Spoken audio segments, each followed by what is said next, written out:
અંકલેશ્વરના ખરોડ ગામની સીમમાં આવેલ બાકરોલ વગાના ખેતરના શેઢા પરથી મળી આવેલ અજાણ્યા વ્યક્તિના મૃતદેહની તપાસમાં તેની હત્યા કરાઈ હોવાનું બહાર આવતા એલસીબી પોલીસે આરોપીની અટકાયત કરી છે।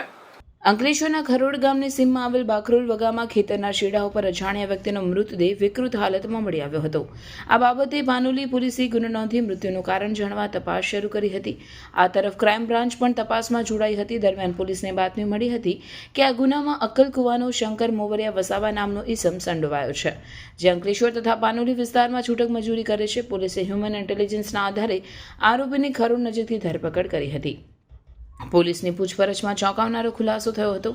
આ મામલામાં મરણ જનાર ઈસમે થોડા દિવસ અગાઉ મારામારી કરી 1500 રૂપિયા લૂંટી લીધા હતા, જેની રીસ રાખી આરોપી શંકર વસાવાએ મૃતકને શોધી તેને મજૂરી કામ અપાવવાના બહાને ખરોડ ગામની સીમમાં લઈ ગયો હતો અને ત્યાં પથ્થરના ઘા મારી હત્યા કર્યા બાદ તેના વતન ફરાર થઈ ગયો હતો। પોલીસે આરોપીની ધરપકડ કરી કાયદેસરની કાર્યવાહી હાથ ધરી છે।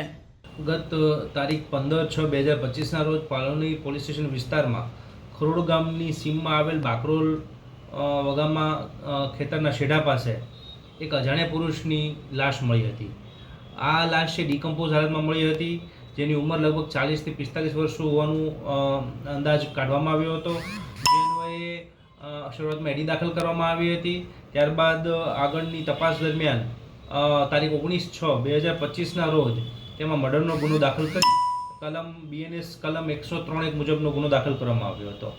આ ગુનામાં હકીકત એવી છે કે આ જે મરણ જનાર વ્યક્તિ જે છે તે જેનું નામ હાલમાં પ્રવીણ હોવાનું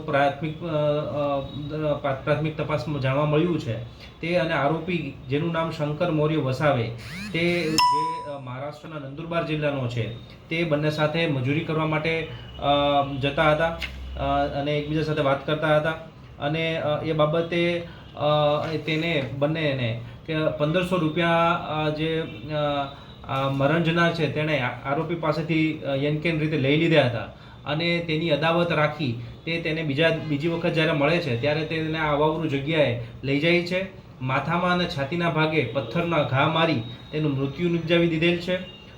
આજે આરોપી જે છે તેને પોલીસે પકડી લીધેલ છે, જેમાં એલસીબી ટીમ તથા લોકલ પોલીસની માણસોની ટીમોએ હ્યુમન ઇન્ટેલિજન્સ તથા ટેકનિકલ સર્વેલન્સની મદદથી આ ગુનો કે જેમાં માનનીય વડોદરા રેન્જ આઈજી સાહેબ તથા ભરૂચ એસપી સાહેબની સૂચના અન્વયે કામગીરી કરી અને આ ગુનાને ડિટેક્ટ કરી લેવામાં આવેલ છે। આ અન્વયે હાલમાં તેની પાસેથી જરૂરી જે પણ વસ્તુઓ છે તે મુદ્દામાલ હસ્તગત કરવા માટે તથા આગળની તપાસ માટેની કાર્યવાહી ચાલુ છે।